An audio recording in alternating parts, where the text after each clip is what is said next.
ओम शांति। आज का प्रातः क्लास है 21 अप्रैल 1968।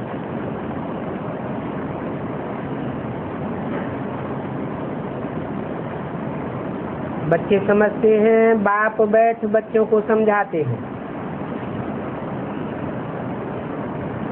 समझाने वाला कौन है? बाप है। बाप भी बेहद के दो हैं। एक है मनुष्य सृष्टि का बाप और दूसरा है आत्माओं का बाप। तो समझाने वाला कौन है? मनुष्य सृष्टि का बाप तो जन्म मरण के चक्र में आने वाला है।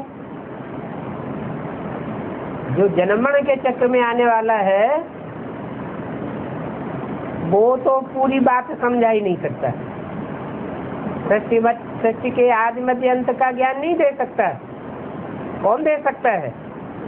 जो जन्म मरण के चक्र में आने वाला न हो। तो बाप भी समझते हैं कि हम इन बच्चों को समझाते हैं। समझाया किसको जाता है? जो बेसमझ होते हैं उनको ही समझाया जाता है। ये भी बच्चों को समझाया गया है। भक्ति मार्ग के अनेक चित्र हैं।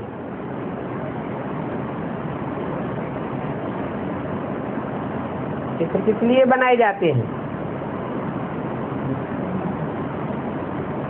चरित्र का दर्शन करने के लिए चित्र बनाए जाते हैं। चित्र बनाए जाते हैं स्मरण करने के लिए, कीर्तन करने के लिए, महिमा करने के लिए। भिन्न भिन्न नाम से चित्र बनाए दिए हैं।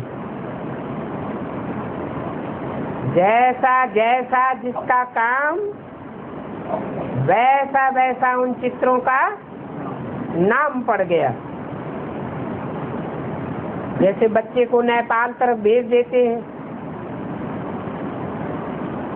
वहां मानते हैं पारसनाथ को। नाम क्या दिया है? पार्श्वनाथ। पार्श्व माने नजदीक, बाजू में।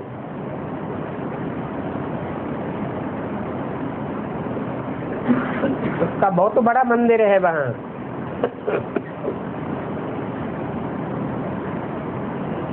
नेपाल में ही बहुत बड़ा मंदिर क्यों है? पारसनाथ का।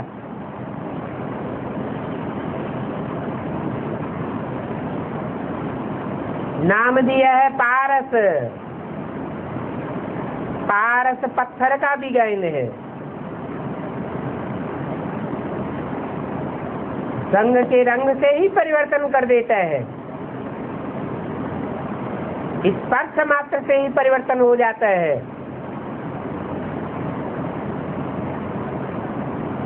नेपाल में यादगार बनी हुई है। जरूर नई दुनिया की पालना करने वाला है।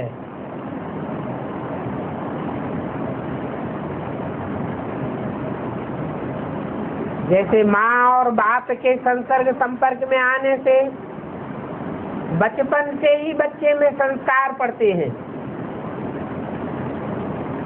वो तो स्थूल बात हो गई। जन्म जन्मांतर के संस्कार बदल जाते हैं संग के रंग से। ऐसे ही ये सृष्टि का आदि है। सृष्टि के आदि काल में भी जिन आत्माओं ने पुरुषार्थ करके संपर्क लिया है, नजदीकी संबंध जोड़ा है, वो ऑटोमेटिक संसर्ग संपर्क में आने से परिवर्तन हो जाती है। पारस पत्थर की तरह उनमें परिवर्तन आ जाता है।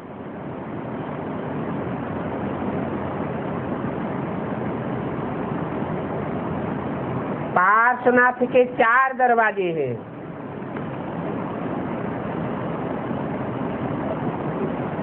और 4 दरबारों पर 4 मूर्तियां हैं।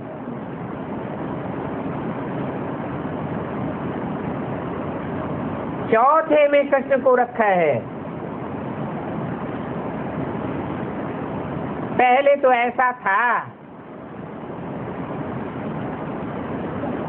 अभी शायद बदली भी कर दिया हो।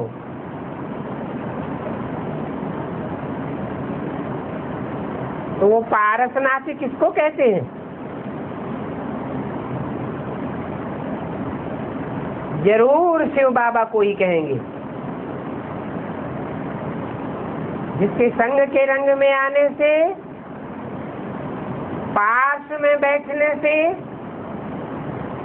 पारस पत्थर की तरह संग का रंग लगता है, बदली हो जाता है।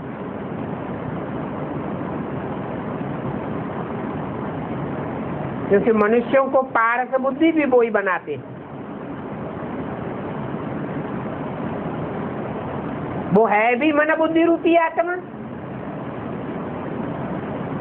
आत्माओं का बाप जरूर आत्माओं को चेंज करेंगे, परंतु किन आत्माओं को चेंज करेंगे? जो समझ करके, पहचान करके नजदीक आती है, समीप संबंध जुटाती हैं, उनमें परिवर्तन जरूर होता है।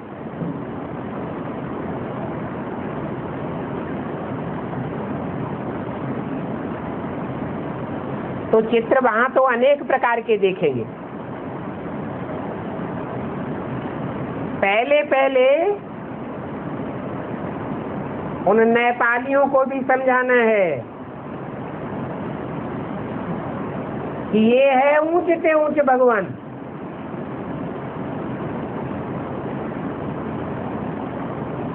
एक होता है हद का नेपाल, और एक है बेहद का नेपाल। हद का नेपाल ऊंची ऊंची हिमालय की पहाड़ियों पर बसा हुआ है, और बेहद का नेपाल ऊंची स्टेज वालों की यादगार है।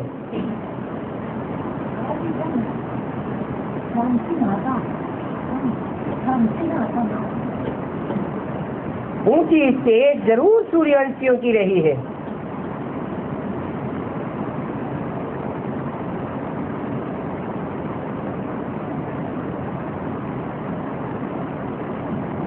तो नेपाल में भी नंबरवार है। राजधानी में तो सब प्रकार के होते हैं। तो सबको ये समझाना है कि ऊंच से ऊंच भगवान है। पीछे है सारी दुनिया।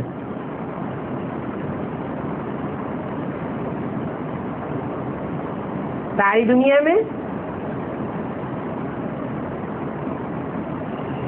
भगवान है ऊंच से ऊंच, वो तो दुनिया की चीज नहीं है।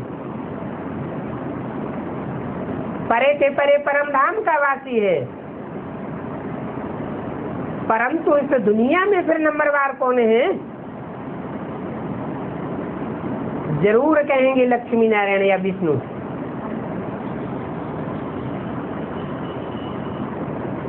वास्तव में विष्णु का मंदिर भी रांग है।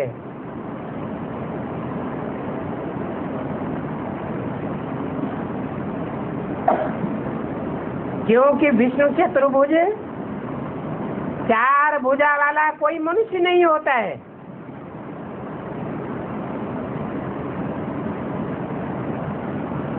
जब मनुष्य होता ही नहीं है तो चित्र किसकी यादगार में बनाया गया?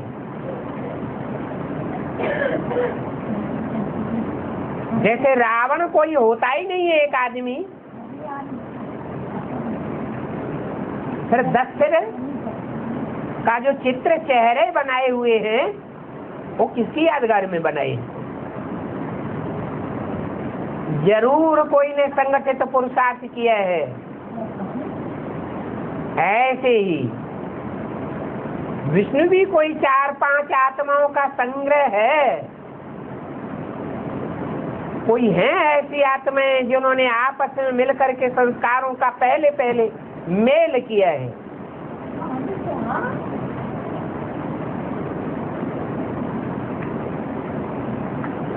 इसलिए बात समझाते हैं, ये लक्ष्मी नारायण हैं जिनको इकट्ठा विष्णु का रूप दिखाया है।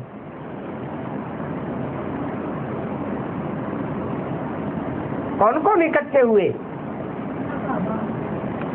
विष्णु के चित्र में पुरुषार्थियों के रूप में कौन कौन इकट्ठे हुए जो विष्णु का चित्र बनाया है? ये विष्णु का चित्र चरित्र कहाँ का बजाया हुआ है? जरूर कहेंगे संगम का बजाया हुआ चरित्र है। तो कोई आत्माओं की तो यादगार होगी। 4 भुजाएं दिखाई है। रावण को तो सिर दिखाते हैं, भुजाएं भी अनेक दिखाते हैं। इसका मतलब रावण अनेक प्रकार की मत चलाता है, अनेक प्रकार की मनमत और मनुष्य मत के आधार पर रावण का चित्र बना है और प्रैक्टिकल में भी चरित्र बनने वाला है। एक मत पर चलने वाला नहीं है। और विष्णु को एक ही सिर दिखाते हैं, 4 सिर तो नहीं दिखाते, 10 सिर तो नहीं दिखाते। क्यों नहीं दिखाते? क्योंकि प्रैक्टिकल में चलाने वाला एक ही है और नंबरवार चलने वाली भुजाएं 4 हैं। 4 भुजाओं में भी सब एक जैसी नहीं है, 4 ही नंबरवार है। कोई लेफ्टिस्ट पार्ट बजाने वाली है,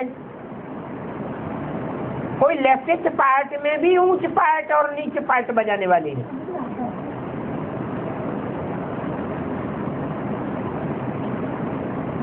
कोई राइटियस पार्ट बजाने वाली है, राइटियस में भी कोई ऊंच पार्ट बजाने वाली है और कोई नीच पार्ट बजाने वाली है।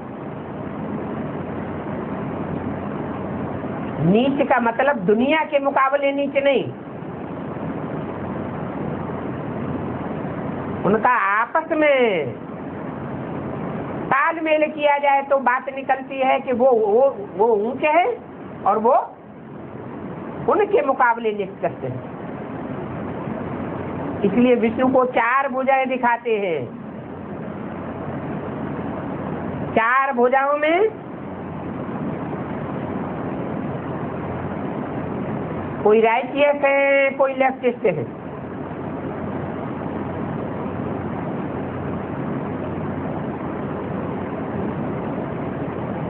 तो बाप ने बताया है लक्ष्मी नारायण तो दोनों अलग अलग है ना,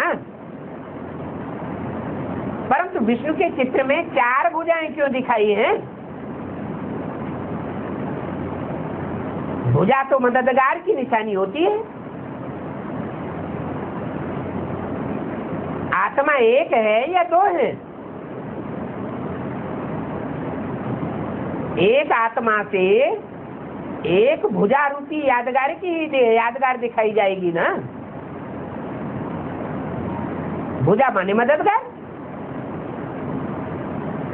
तो जरूर 4 आत्माएं हैं।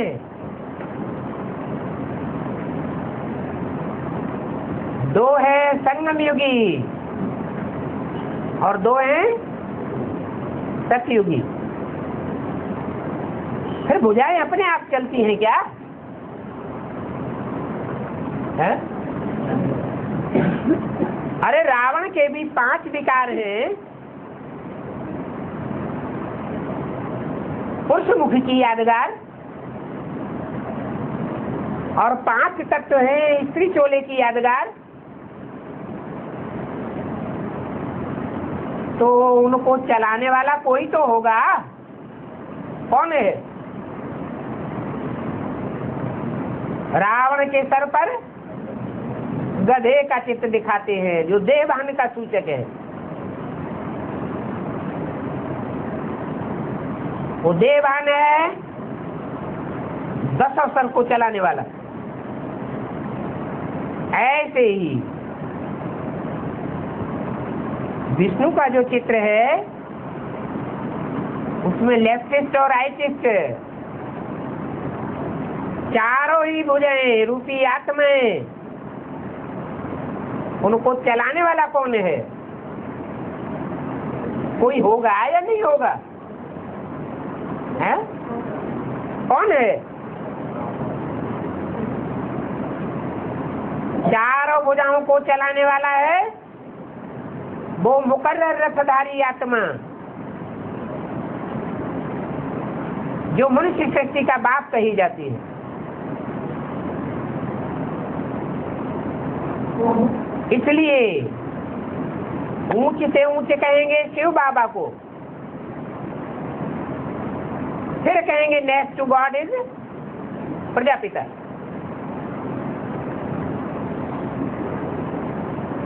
बाकी सृष्टि में चार भुजा वाला कोई मनुष्य नहीं होता है। सूक्ष्म वतन में विष्णु को चार भुजाएं दी है, अर्थात दो को मिला करके चतुर्भुज कर दिया है। कौन दो को? संगमयुगी लक्ष्मी नारायण और सतयुगी लक्ष्मी नारायण, इन दो का पुरुषार्थ मिलकर के मिलाया क्यों गया? सतयुग के लक्ष्मी नारायण तो सतयुग में ही होंगे, संगमयुगी लक्ष्मी नारायण प्रैक्टिकल में संगम युग में होंगे, फिर मिलाए क्यों दिया? है? कोई कारण तो होगा, क्योंकि आत्माओं ने इकट्ठा होकर के पुरुषार्थ किया है एक ही शरीर के द्वारा। कौन कौन सी आत्माओं ने? जो सतयुग में लक्ष्मी नारायण बनने वाली आत्माएं हैं और जो संगम युग में लक्ष्मी नारायण बनने वाली आत्माएं हैं, उन्होंने एक ही शरीर में रह करके, समान शरीरों में रह करके पुरुषार्थ संपन्न किया है, संस्कार मिला करके एक बनाए। पार्टधारी आत्माएं पांच हैं प्रैक्टिकल जीवन बिताने वाली। उन पांच आत्माओं में शिव का समावेश है या नहीं है? शिव को पुरुषार्थी कहे कि नहीं कहे? शिव बाप तो पुरुषार्थी नहीं है, लेकिन शिव बाबा पुरुषार्थी है। तो पांच आत्माओं में एक है चलाने वाला और चार आत्माएं चलने वाली। चलाने वाला सिर एक ही है, मत देने वाला सिर, डायरेक्शन देने वाला एक ही है प्रैक्टिकल में। तो दो को मिला करके चतुर्भुज कर दिया है। बाकी ऐसा कोई मनुष्य नहीं होता है चार भुजाओं वाला या 10 सिरों वाला। मंदिर में जो चतुर्भुज दिखाते हैं वो तो है ही सूक्ष्म वतन की यादगार। सूक्ष्म वतन तो ऊपर है, यादगार साकार दुनिया की बनती है या ऊपर की दुनिया की बनती है? तो जरूर साकार में रह करके उन्होंने आकारी स्टेज का मनबुद्धि से पाठ बजाया है। इसकी यादगार चतुर्भुज दिखाते हैं। बाकी सूक्ष्म वतन कोई यहाँ तो होता ही नहीं है।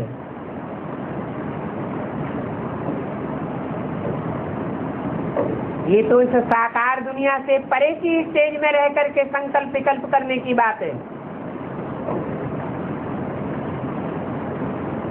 चतुर्भुज को शंख, चक्र, गदा, पद्म आदि दिए हुए हैं,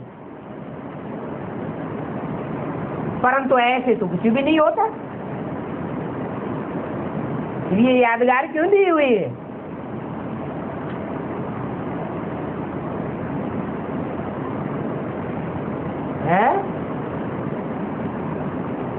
पहला नाम कौन से आयुध का आता है? शंख का नाम पहले आता है। जैसे लक्ष्मी नारायण में लक्ष्मी का नाम पहले, सीताराम में सीता का नाम पहले। राधा कृष्ण में राधा का नाम पहले, तो पहले नाम क्यों रख दिया?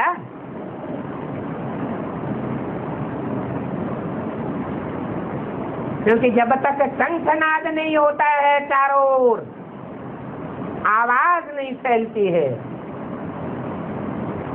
और उसके लिए निमित्त आत्मा कौन है?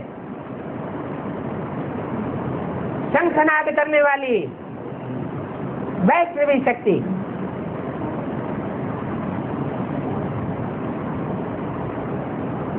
फिर है चक्र। ये दोनों ऊपर की भुजाएं हैं या नीचे की भुजाएं हैं? ऊंची स्टेज वाली भुजाएं हैं।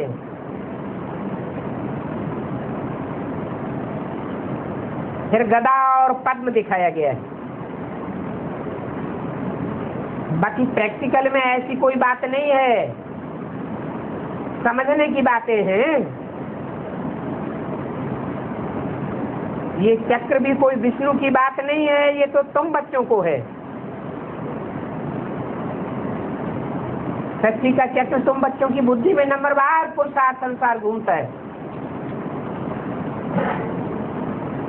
तो देखो, नेपाल में विष्णु का बहुत बड़ा चित्र है।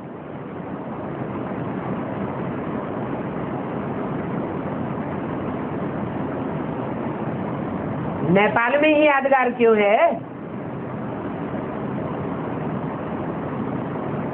क्योंकि नेपाल ही दुनिया का ऐसा देश है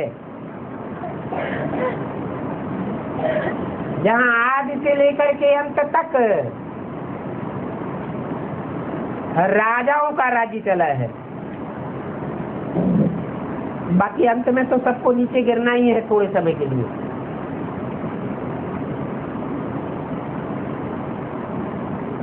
क्षीर सागर में कृष्ण विष्णु को दिखाते हैं जरूर। आपस में क्षीर खंड होकर के रहे होंगे, मन बुद्धि की बात है।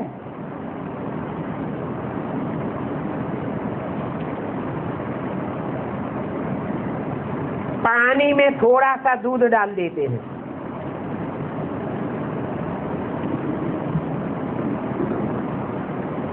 जैसे शिव के ऊपर लोटी चढ़ाते हैं वो पूरे ही दूध की लोटी चढ़ाते हैं। ये लोटी पानी से भरी हुई होती है, उसमें थोड़ा सा दूध डालते हैं, थोड़ा सा दूध डालते हैं। तो क्षीर सागर में थोड़ा होता है दूध और बाकी डालते हैं सारा पानी।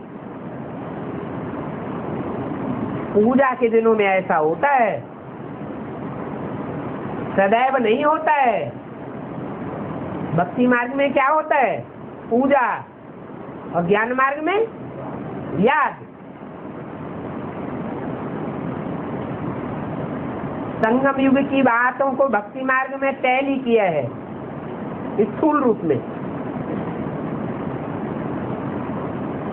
तो बाप कहते हैं वास्तव में चतुर्भुज की पूजा कैसे होगी? चार भुजा वालों की पूजा कैसे होगी? पूजा की तो बात ही नहीं। संगम युग में काहे की बात है? याद की बात है। चार आत्माएं विशेष हैं और उन चारों में समन्वयात्मक बुद्धि का चलाने वाला एक है। एक है शिव बाबा और बाकी है नंबरवार चार भुजाएं। तो चार की पूजा कैसे होगी?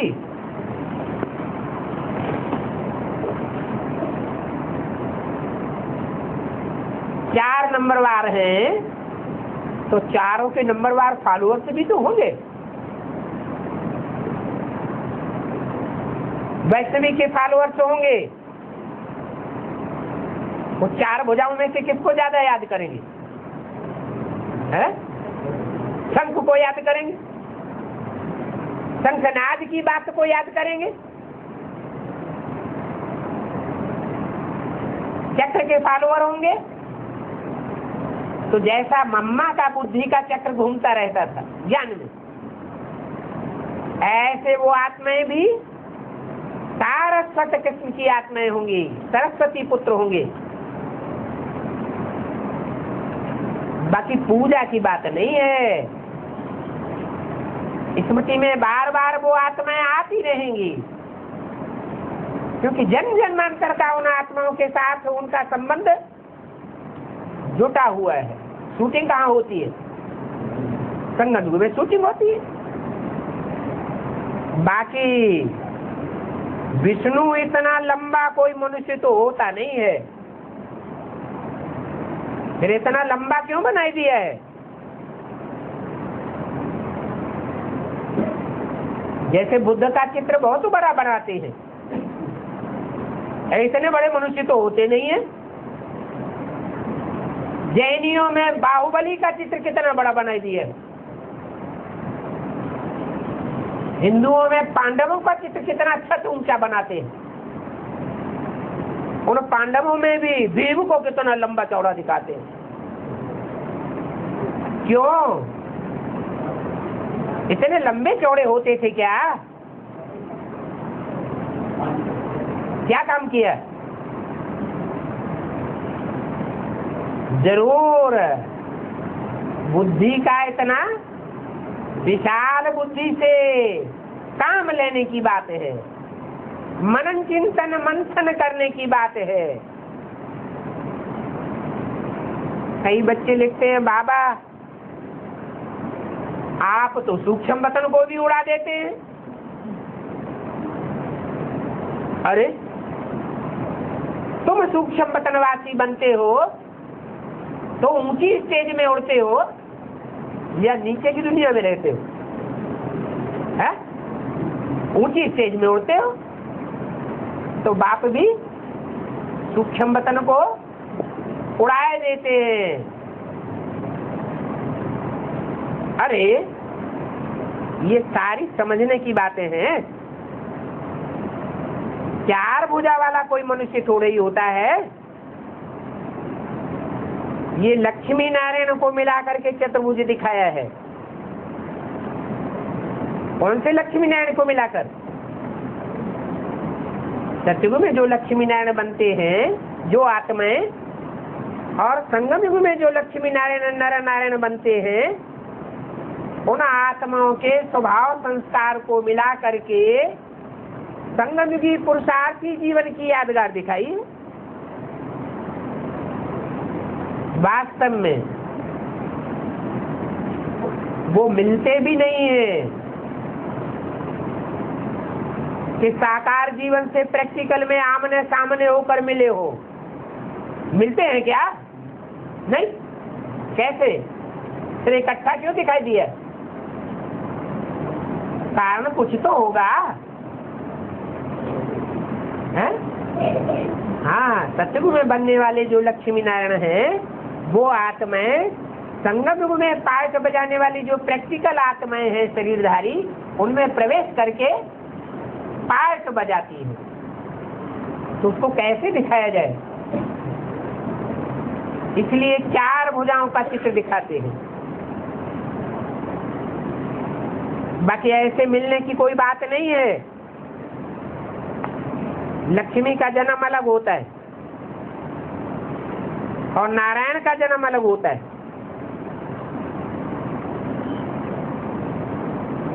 अगर विष्णु कोई चार भुजा वाला एक आदमी हो तो इकट्ठा जन्म होगा या अलग अलग होगा? ऐसी तो कोई बात नहीं। जन्म माने प्रत्यक्षता रूपी जन्म। जैसे बच्चा पहले गर्भ में गुप्त होता है, फिर जब बाहर आता है तो संसार में प्रत्यक्ष हो जाता है। उसको कहते हैं जन्म हुआ। ऐसे ही लक्ष्मी या नारायण वाली आत्मा पहले गुप्त होती है, गुप्त पुरुषार्थी जीवन बिताती है। दुनिया वाले या ब्राह्मण परिवार वाले नंबरवार पुरुषार्थ अनुसार जानते हैं। सब एक जैसा नहीं जान सकते। फिर जब प्रत्यक्षता होती है तो सारा संसार जानता है ये लक्ष्मी का पार्ट है, ये नारायण का पार्ट है।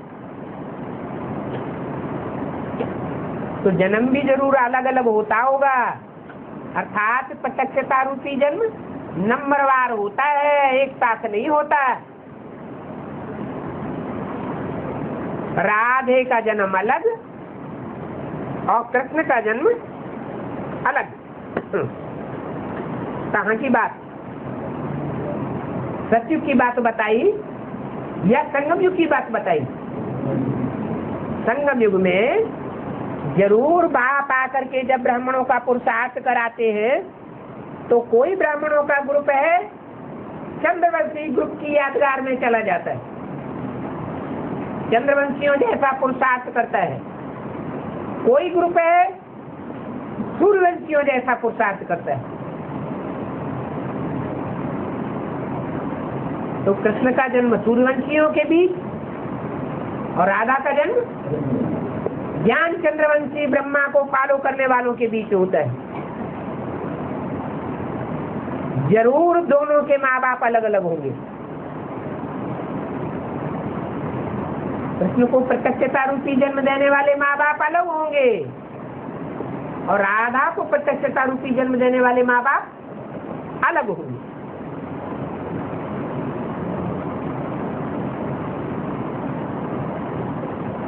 दो राजाइयां जैसे हो जाती है।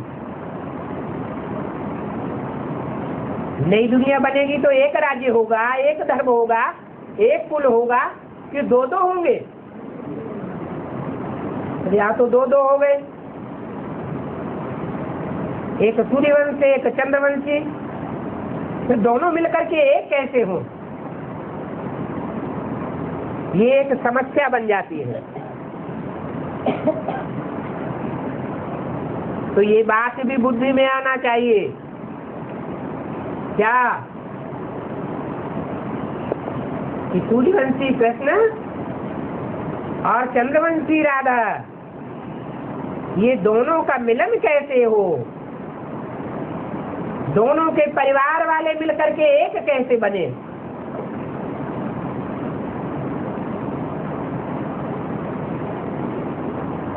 भक्ति मार्ग में लौकिक में क्या होता है?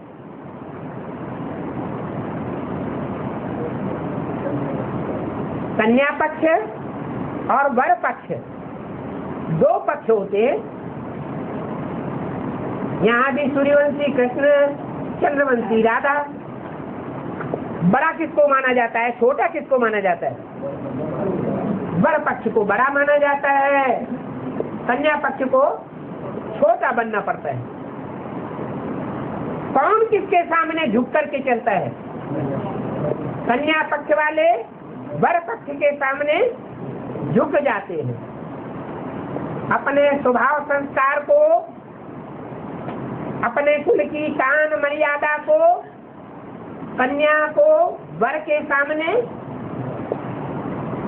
समय देना पड़ता है। तो पुरुष बड़ा होता है, स्त्री छोटी आयु की होती है। जन्म इकट्ठा होता है या अलग अलग होता है? प्रत्यक्षता रूपी जन्म जो होगा वो एक साथ होगा या अलग अलग होगा? सतयुग में तो बच्चे एक साथ पैदा होंगे, एक साथ जन्म होता है, एक साथ शरीर छोड़ते हैं, नहीं तो विधवा हो जाए। वहां की तो बात ही नहीं है।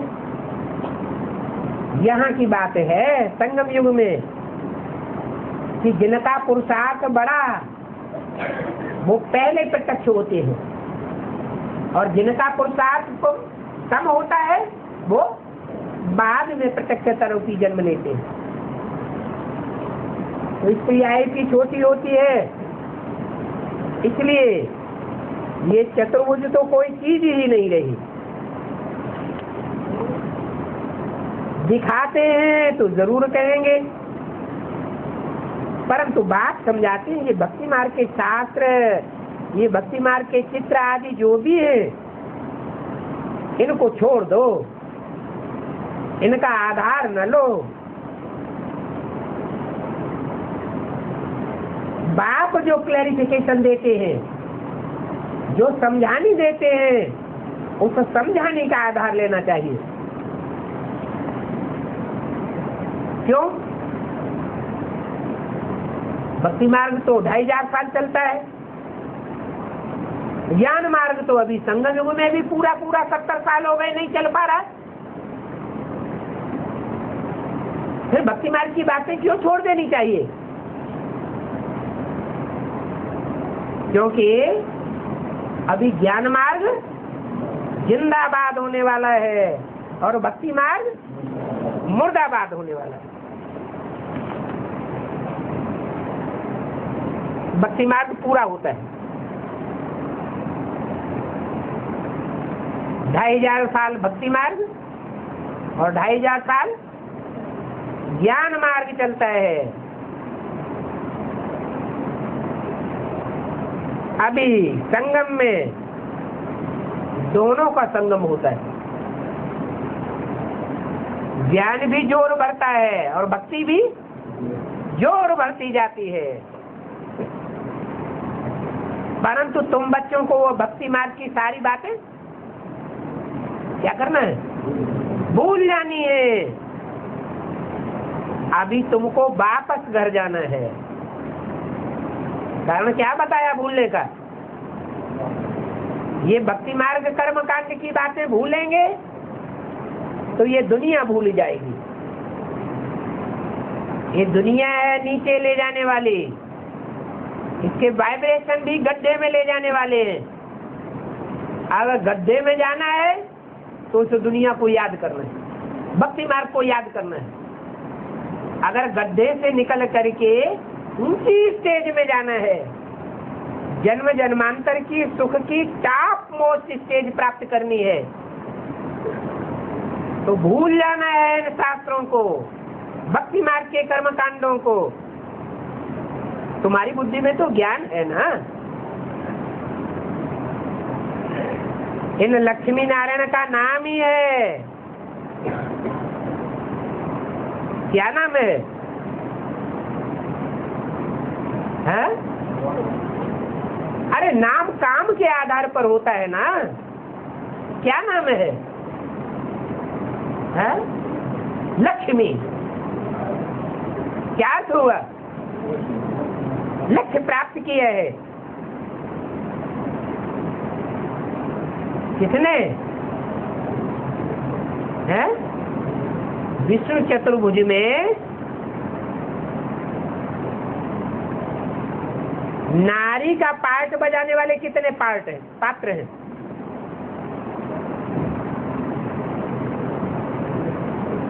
हैं? टोटल विष्णु चतुर्भुज में 5 पात्र हैं। ब्रह्मा को 5 मुख दिखाए जाते हैं। ब्रह्मा को क्या बनता है? विष्णु बनता है। तो 5 पात्रों में 3 पात्र हैं नारी का पार्ट बजाने वाले और 2 पात्र हैं नर के रूप में पार्ट बजाने वाले। परंतु प्रैक्टिकल में नर का पार्ट बजाने वाला कितना है? एक ही है।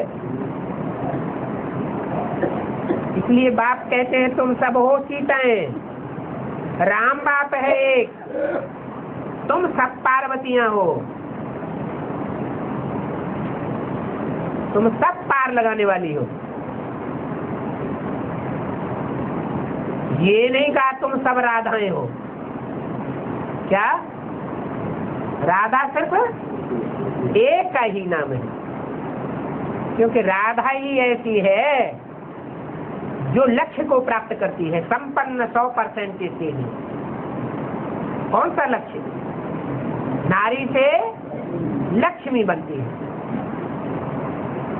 रुद्रमाला जरूर श्रेष्ठ है, लेकिन रुद्रमाला का जो अव्वल नंबर का साथी मणका है, नारी चोला होते हुए भी लक्ष्य को प्राप्त करता है। क्या है? लक्ष्य को प्राप्त नहीं करता है। तो नाम ही है लक्ष्मी नारायण। नारायण माने ज्ञान ही जिसका घर है। अयन माने घर, नार माने ज्ञान जल। क्षीर सागर में नारायण को दिखाते हैं, लक्ष्मी को नहीं दिखाते क्या? हैं? दिखाते तो हैं, लेकिन नारायण को ऊंची स्टेज में दिखाया है, लक्ष्मी को उतनी ऊंची स्टेज में नहीं दिखाया है। बाकी पारसपुरी है, पारसपुरी को गोल्डन एज कहा जाता है। क्या? क्यों? पारस तो पत्थर का नाम है। गोल्ड ऊंची चीज है या पत्थर ऊंची चीज है? हैं? गोल्ड ऊंची चीज है। हीरा क्या होता है? हीरा भी तो पत्थर होता है। हीरो पाटधारी को हीरा कहा जाता है। पारस क्या होता है? जिसके स्पर्श मात्र से परिवर्तन आ जाए। संग के रंग का गायन है ना, परिवर्तन कैसे होता है? संग दोष और अन्न दोष से नीचे गिरे हैं, तो ऊंचे कैसे उठेंगे? श्रेष्ठ संग करेंगे, श्रेष्ठ अन्न खाएंगे, तो जरूर ऊंची स्टेज बनेगी।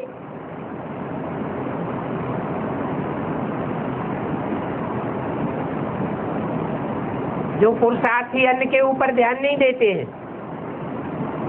अन्न दोष के ऊपर ध्यान नहीं देते हैं, संग दोष की बातों में ध्यान नहीं देते हैं, भगवान को नहीं पहचानते हैं, भगवान का संग नहीं करते, देहधारी गुरुओं की बातों में उलझ जाते हैं, उनको संग का रंग फिर कैसा लगेगा? है? जरूर नीच बना देंगे, अवस्था ही नीचे आ जाती है। तो नाम रखा है पारसपुरी। किसकी पुरी? जिसके पास में रहने से ही सदगति होती है। अब मन बुद्धि रूपी आत्मा से पार्श्व में रहे, शरीर से पार्श्व में रहे, अथवा दोनों से पार्श्व में रहे, कौन सा ज्यादा अच्छा है? लगातार 24 घंटे याद बनी रहे मन बुद्धि में, ये तो संभव है नहीं, ये तो प्रैक्टिस की बात है। तो क्या कर सकते हैं? संभव क्या है? साकार और निराकारी स्टेज में दोनों ही प्रकार से हम संग का रंग लेने का प्रयत्न करें। साकार में भी साथ रहे और निराकारी बुद्धि के आधार पर भी हमारा संग साथ बना रहे, नहीं तो उल्टा भी हो जाता है। संसार की नजरों में ये रहता है ये तो सरेंडर है, कंधे पे चढ़े हुए, बाबा के ऊपर इनकी सारी जिम्मेवारी है, लेकिन उनकी बुद्धि कहाँ धरी रहती है? बाहर की दुनिया में। तो संग में है, पार्श्व में है, पारसनाथ के संग में रह करके गोल्डन बन रहे हैं या दुनियावी बन रहे हैं? क्या बन रहे हैं? दुनियावी बन रहे हैं। तो बुद्धि से भी साफ होना चाहिए और शरीर से भी साफ होना चाहिए। बाकी कोई पावरफुल आत्माएं होती हैं, जैसे लक्ष्मी है, शरीर से ज्यादा लंबे समय तक पुरुषार्थी जीवन में साथ रहती है क्या? है? नहीं रहती है, फिर भी फिर भी जन्म जन्मांतर के सुख की प्राप्ति, प्योरिटी से क्या मिलता है? There is purity, there is peace and prosperity. जन्म जन्मांतर की पीस और प्रॉस्पेरिटी, इस 500-700 करोड़ की दुनिया में जितना लक्ष्मी प्राप्त करती है उतना नारायण भी अपने अंतिम जीवन में प्राप्त नहीं कर पाता। ये पारसनाथ का महत्व है, संग के रंग का महत्व है। क्या शरीर के साथ किया है? शरीर से साथ तो नहीं किया, मन बुद्धि से साथ रहता है तो कितनी बड़ी प्राप्ति हो जाती है। मन बुद्धि रूपी आत्मा ज्यादा पावरफुल है या शरीर ज्यादा पावरफुल है? आत्मा ज्यादा पावरफुल है। आत्मा चैतन्य है और शरीर तो जड़ है। तो पारसपुरी को गोल्डन एज कहा जाता है। माना जो उस पारस के संसर्ग संपर्क में रहते हैं, चाहे मन बुद्धि से चाहे शरीर के साथ,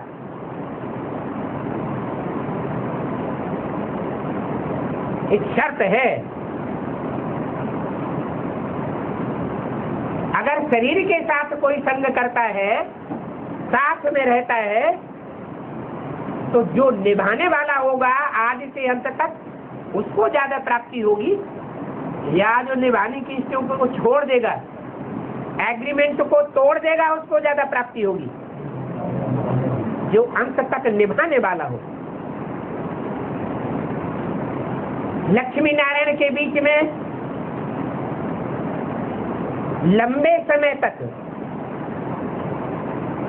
एग्रीमेंट नहीं रहता है।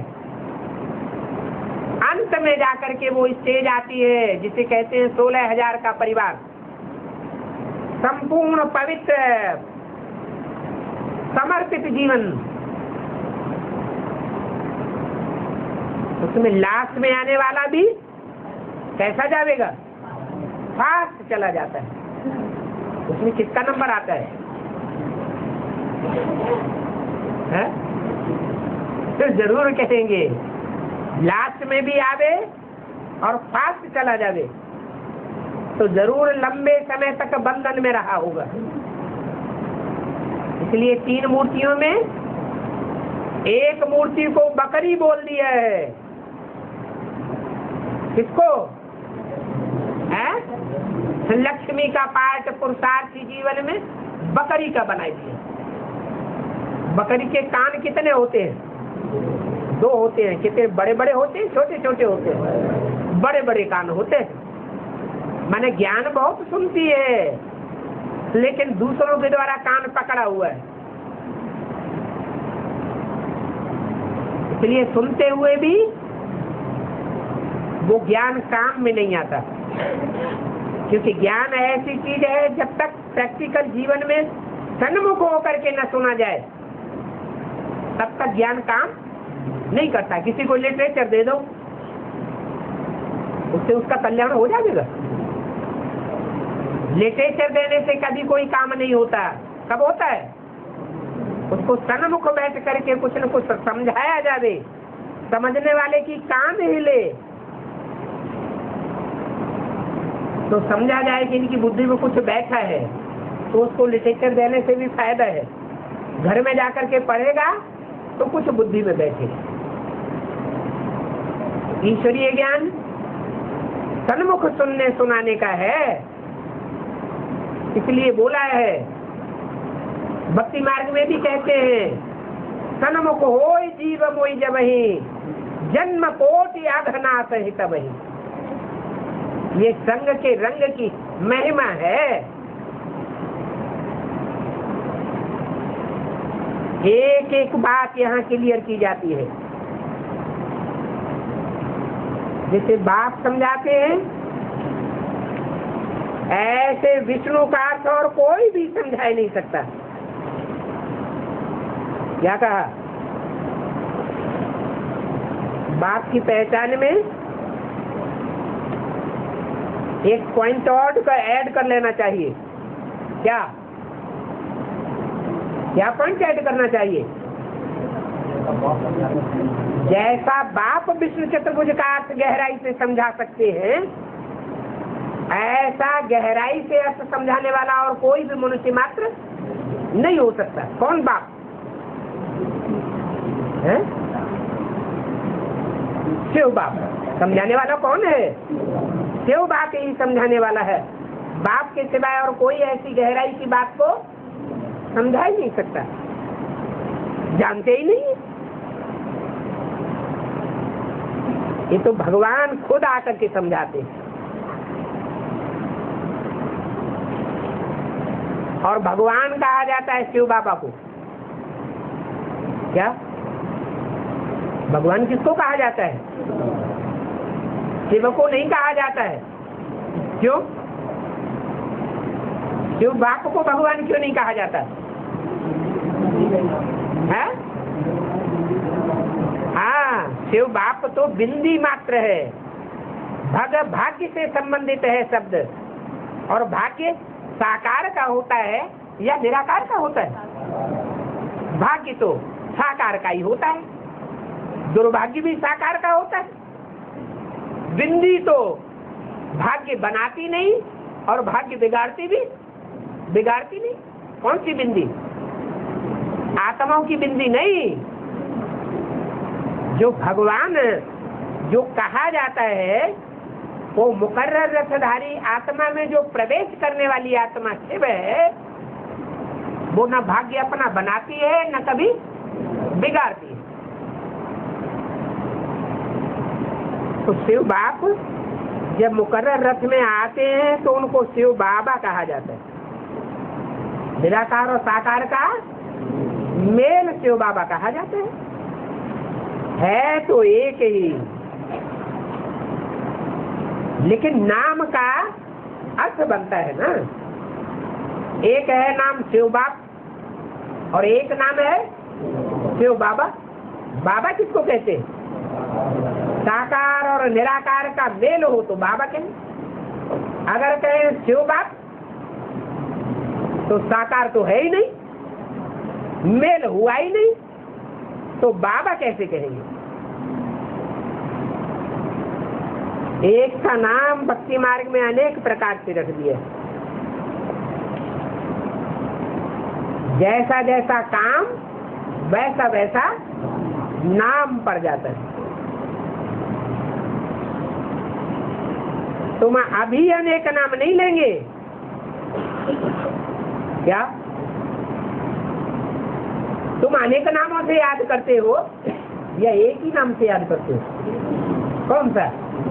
शिव बाबा एक नाम से याद करते हो, अनेक नामों से याद नहीं करते हो। क्यों? है तो एक ही। सोमनाथ नाम से याद कर ले तो क्या अंतर पड़ता है? हाँ, जहाँ सोम शब्द आवेगा वहाँ चंद्रमा भी आ जाएगा। तो शिव बाबा नाम अच्छा है। भक्ति मार्ग में तो बहुत धक्के खाते हैं।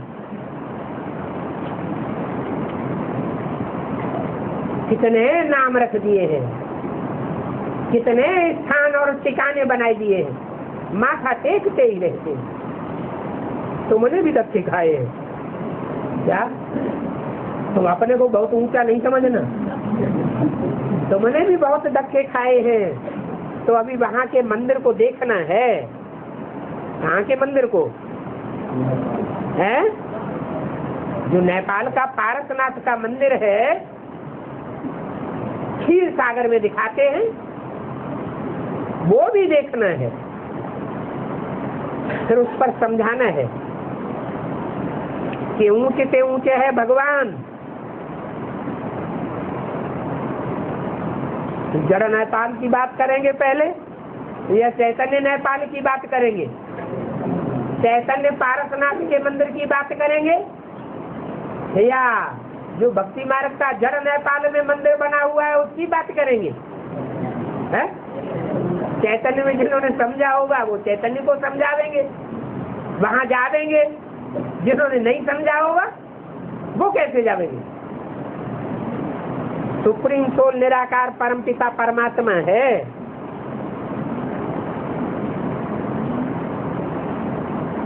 उनकी फिर महिमा होती है।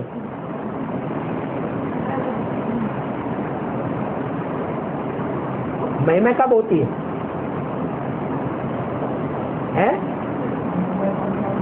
चित्र किस लिए बनाए जाते हैं? दर्शनार्थ, महिमार्थ। चित्र किस लिए बनते हैं? महिमा करने के लिए चित्र बनते हैं, दर्शन करने के लिए चित्र बनते हैं। वो ज्ञान का सागर है ना।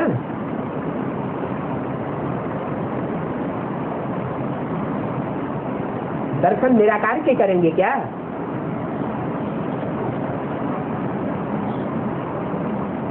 ज्ञान का सागर कैसे है? 32 किरण वाला चित्र तो बना दिया बनाने वालों ने। वो 32 किरण जो 32 प्रकार के गुण शिव बाबा के लिखे हुए हैं, बनाने वालों ने और समझाने वालों ने क्या समझा?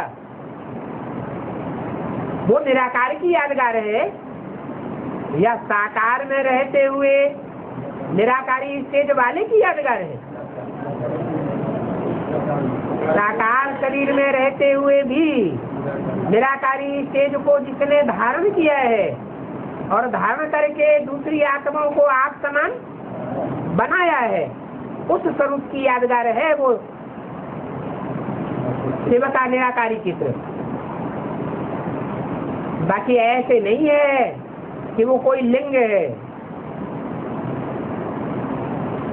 लिंग किस बात की यादगार है?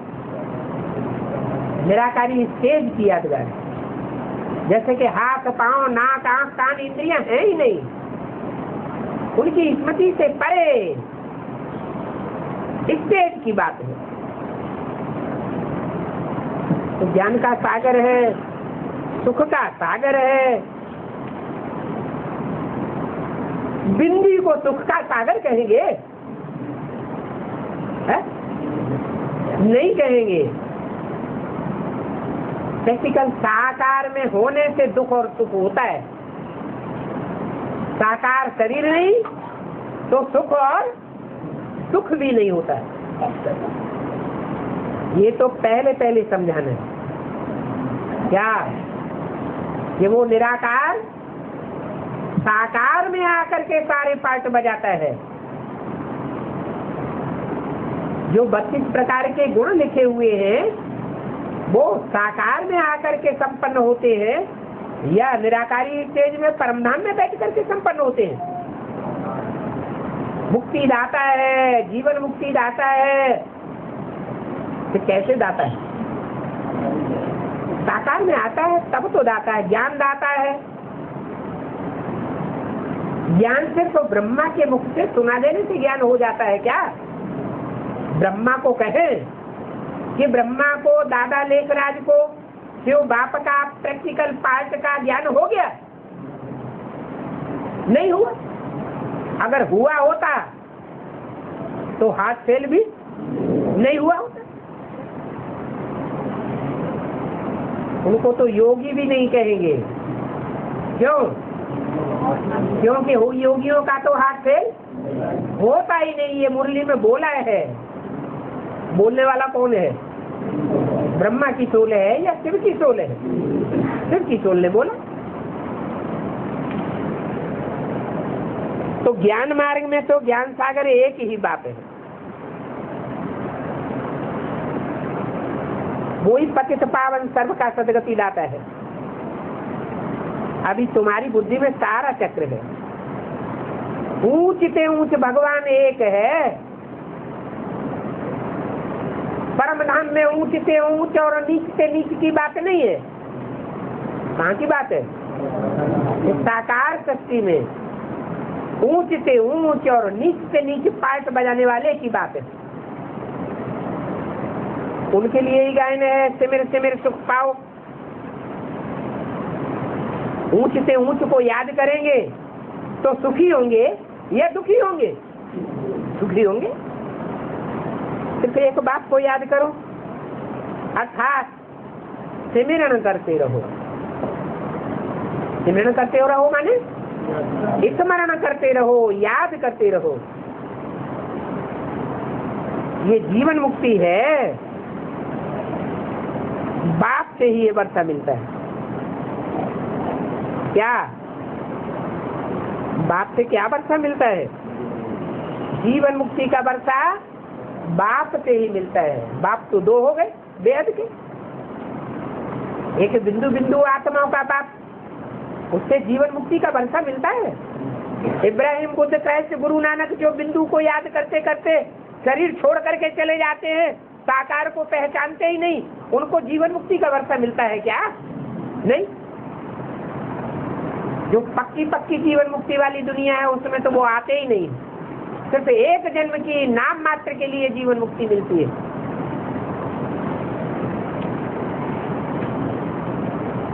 तो जरूर राजधानी स्थापन होगी।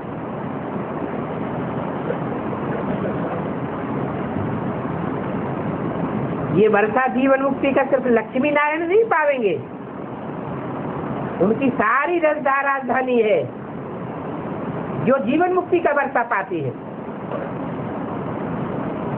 फर्स्ट नारायण या सभी नारायण? फर्स्ट नारायण ही हैं जो और उनके फॉलोअर अथवा सारी ही जेनाइटी जो फर्स्ट जन्म में आने वाली है, चाहे वो प्रजा वर्ग के हो, चाहे वो नीच से नीच पद पाने वाले हो, सब के साथ जीवन मुक्ति प्राप्त करते हैं।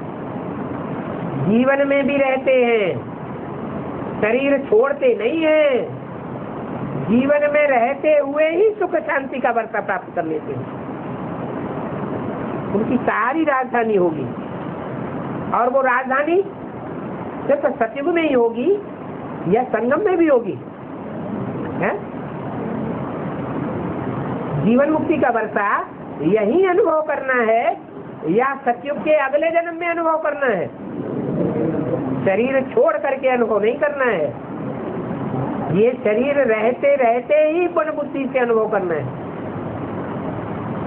गोया बाप राजधानी स्थापन कर रहे हैं, ये बात बुद्धि में पक्की बैठनी चाहिए। सतयुग में राजा रानी प्रजा सभी होते हैं। तुम ज्ञान प्राप्त करते जाते हो तो जाकर के बड़े कुल में जन्म लेंगे, बहुत ही सुख मिलते हैं, इतने सुख मिलते हैं कि फिर वो स्थापना हो जाती है। कौन सी स्थापना? ऐसी राजधानी की स्थापना हो जाती है जिसमें 100% तुम सुखी रहते हो।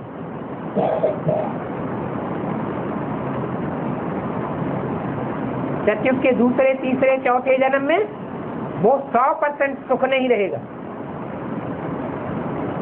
मनु दादा लेखराज, ओम राधे सरस्वती जो सुख प्राप्त करेंगे उसको 100% सुख का वर्षा कहेंगे। क्यों? 100% सतयुग नहीं होगा, वहां उतरती कला होगी, वहां ये ज्ञान भी नहीं रहेगा कि हम सुख के जीवन में हैं। वहां तो देवताएं जैसे बुद्धू होते हैं। तो बाप कहते हैं जो ऐसी जीवन मुक्ति प्राप्त नहीं करते हैं वो छीछी आत्माएं वापस चली जाएंगी, शेष आत्माएं यहाँ रहेंगी। सब अपने अपने सेक्शन में ठिकाना जाकर लेंगी। इतनी सभी आत्माएं एक्टर्स हैं जो फिर नंबरवार 5 बजाने आती है। सतयुग में तो बहुत थोड़े ही होते हैं जो आवेंगे, तो गद्दी को पाते रहेंगे। पहले 4-5 क्या कहा है? पहले कितने आवेंगे? पहले 4-5, फिर फिर आखिरी 50-100 लाख भी आ जाएंगे, आखिरी। ये भी बुद्धि में आना चाहिए। ऊपर से कैसे नीचे आते हैं। ओम शांति।